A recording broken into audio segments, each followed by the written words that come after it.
So we also got an opportunity to recognize a nonprofit effort for the year. So the UPDA recognizes the Center for Economic Education and Entrepreneurship and the Sam M. Cohodes Endowed Professorship, that's a tough word, professorship. I'm just going to skip over it then, right? At Northern Michigan University for gathering, sharing, and reporting community and economic data on the 15 counties of the Upper Peninsula. Since 2010, the Center and the Sam M. Cohodes Professor have been collaborating with the UPDA and working with business owners, corporate leaders, economic development offices, regional planning agencies, and educational institutions to keep track of what is happening in the communities and economies across the UP. The data helps monitor local economic conditions, identify trends, provide market profiles for new, existing, and prospective businesses, and pinpoint new consumption, saving, investment opportunities across the UP. So I think you're familiar with the gal that's going to come up and receive this award. Please join me in congratulating Tani Ferrarini.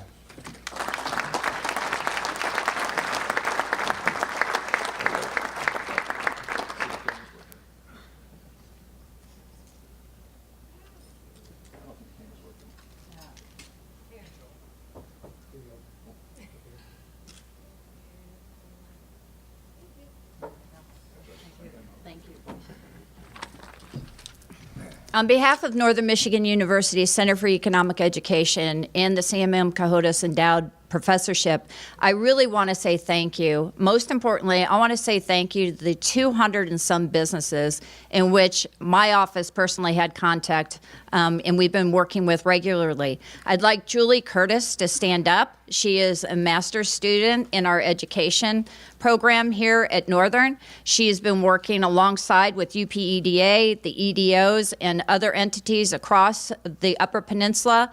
The message has been consistent this year especially, is these businesses want to connect, communicate, and collaborate.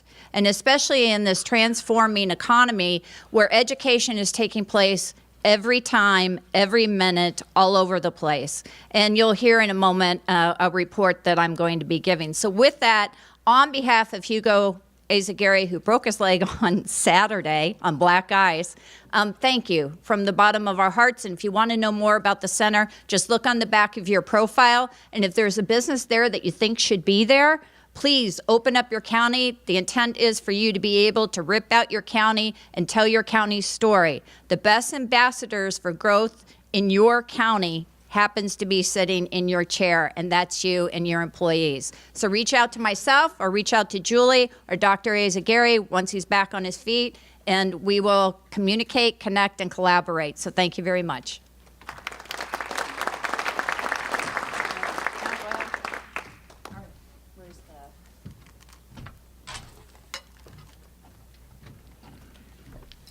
Okay, so I really am a data geek, and I love the data because I like telling the stories that come out of the data. And you'll see that you have these county profiles. And what I did notice is I've been doing this since 2010. It was a project that UPEDA launched, and for whatever reason, they set aside. I resurrected because as I started navigating in the communities, I realized that people were not very good about showcasing and highlighting some of the things that were happening in those communities. And just so that you know, all of the award winners, their videos are going to be featured on Operation Action UP's website. Not only do I encourage you to share those videos with your employees, I encourage you to go back and see some of the incredible things that are happening across the UP. We seriously are an entity that provides services of value all around the globe, not just to our neighbors to our right or to our left. But one of the things I have noticed in the area as I move from entity to entity is that we have an interesting story with personal income.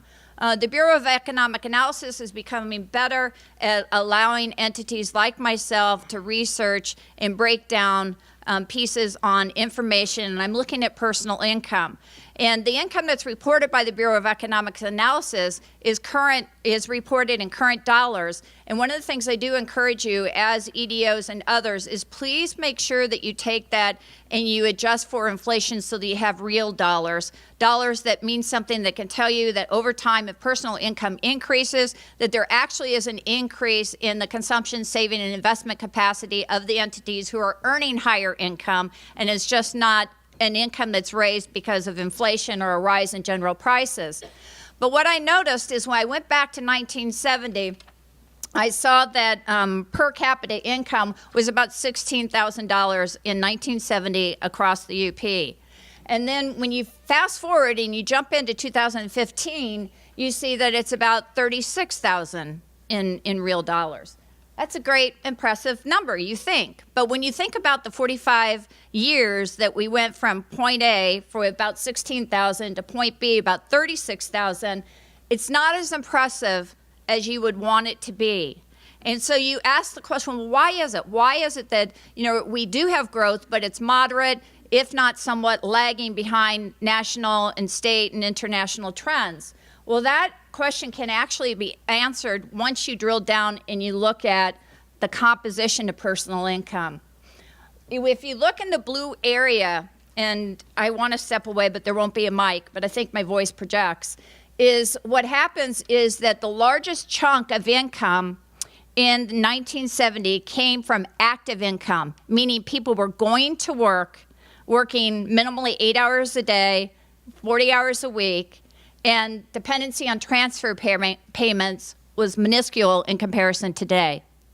And what we have seen is over time that when you fast forward, you see that not only income hasn't grown, but our dependency on transfer payments, welfare, food stamps, disability has increased.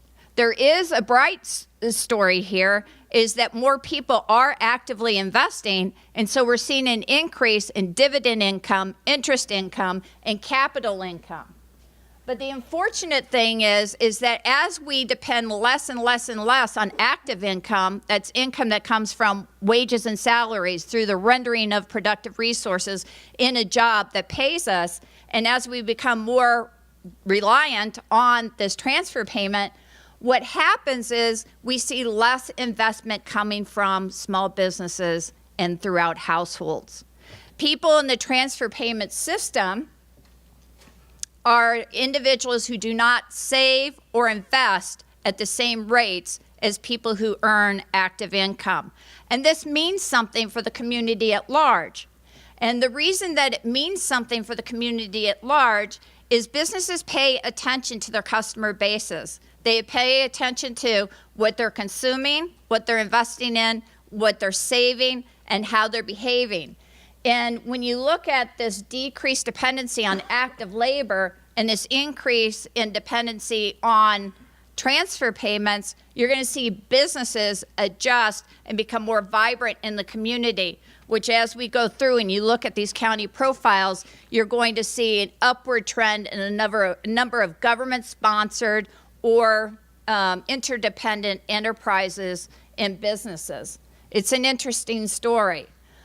We want to grow our economy, even though we're following U.S. trends. The current administration suggests that we're going to see some things that are going to happen even it started actually under the Clinton administration, where we saw an overhaul in some of the transfer payment programs. I do think that that's going to continue, especially with this new administration. What's going to happen? I don't know. Healthcare is being questioned. We're seeing education. We're seeing welfare systems, unemployment. It's going to be an interesting next 4 years, to say the least.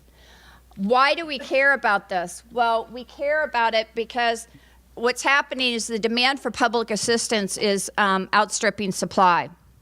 And as individuals who have been dependent not on public assistance because it provided the safety net that it was intended to provide, we're finding that people are becoming habitually dependent on the transfer payments, which inhibits their ability to invest, to move productively, to seize challenges in the marketplace. One of the things that we may be witnessing is an exit of not only of businesses that are going into higher profit areas, but actually of people, because the worker productivity of people is impacted by the different types of workers or seasonal people who come in, who work for an extended or a short period of time, and then they return to their transfer payment systems. So these are things that we want to think about. Why do I bring this to you here today? Because as we speak, education is undergoing rapid transformation. And as you've heard with our discussions of the Educational Access Network, education is taking place anywhere, anytime. And there's actually a movement to bring the education to the business and have it take place on site, inside the business, inside the high school, and it's through the technology that it becomes less costly for you to deliver those educational pieces that are in demand by the employers on time. But also they're in demand by the workers. What we're seeing is more and more people are consulting and contracting their time, and we're picking up that there are more 1099s that are being issued by companies and businesses that are working and thriving and surviving. And so that's something that we want to think about as we move forward into our next period of growth and prosperity. And as we talk about economic revitalization, there are so many stories to tell, and when you dig down deep, whether it's by the Eastern, the Western, or the Central UP, or you go to the county, or you go to the city, or you go to the township, each story has an amazing story, and it's unique in many ways. But the bottom line is it's in the heart and the mind of the individuals who see the opportunities, seize the opportunities in fashions that not only provide them with income, but they also provide others with opportunities to prosper and to grow themselves through their families, through their communities, and extending out to the regional whole. And education is the best revitalization program that you can have. And it's not education as defined by the brick and mortar institutions of the past. It's education that is intended for the people, not just the millennials, but for the 70-year-olds who are sitting next to the millennials on Skype, working together across 5 different countries. It's an amazing time to be alive today. The great thing is that we need to gather the information. Our hope is that through our students in the Center for Economic Education and Entrepreneurship, we're going to be reaching out to those 200 and some businesses again.